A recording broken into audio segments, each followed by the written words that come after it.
Good morning, Chairman Corona, members of the committee. My name is Linda Stahl, and along with my husband David, co-founded CorridorWatch.org. It is a grassroots organization. We do have members in 199 counties, and I would like to reiterate what my husband said, that most of our membership is actually in urban counties. This has been painted as a rural issue, and I think it's really important that you all recognize that, in fact, it is the urban communities that are reaching out on this issue. In 2002, the Crossroads of the Americas plan was approved as a policy by the Transportation Commission without any public discussion.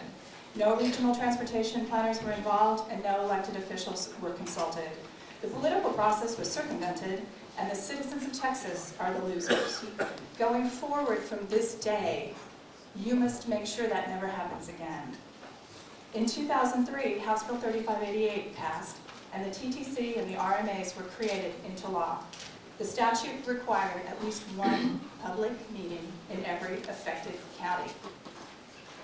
The Department of Transportation took that very literally. They held 254 meetings in 28 days in February of '04. The minimum required notice was placed in the legal notice section of the local papers, and fewer than 4,000 Texans attended those hearings. Nearly 20% of that number was in my home county, Fayette County.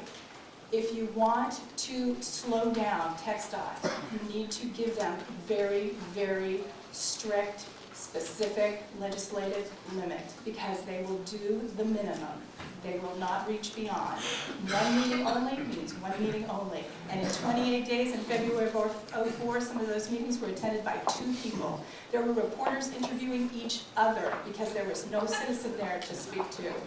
For a project of this scope and scale that will affect citizens of Texas for 50 years, that's unacceptable. And I compliment you, Senator Corona, for calling this hearing today to give us an opportunity to speak. There is an expression: you can ask permission or you can say sorry. And with the Transportation Department and the Commission and this project, the plan seems to be to just rush forward with it and say sorry later. And I believe that this project is too flawed to continue. There is need for transportation planning. You have people in this room who came out of their fields and took days off with no pay to be here and talk to you. You also have people here who will come forward and tell you that they like this plan. I know, because I serve on the advisory committee with many of them. The majority of them do feel that way. What they are so desperate for is transportation planning of any kind. They have come out of Dallas and pleaded for their lollipop. They have come out of El Paso and said, we can't afford tolls here, please don't do that to us. We need transportation planning, but it needs to come from the ground up. It needs to come from the communities.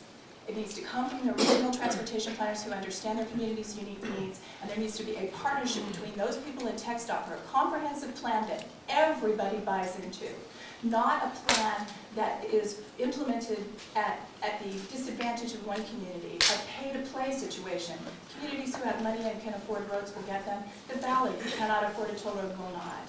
I implore you, please, to stop this policy, pass the legislation that's available to you, and give us an opportunity to revisit appropriate transportation and planning in this state. Thank you so much. Thank you, Ms. Stahl.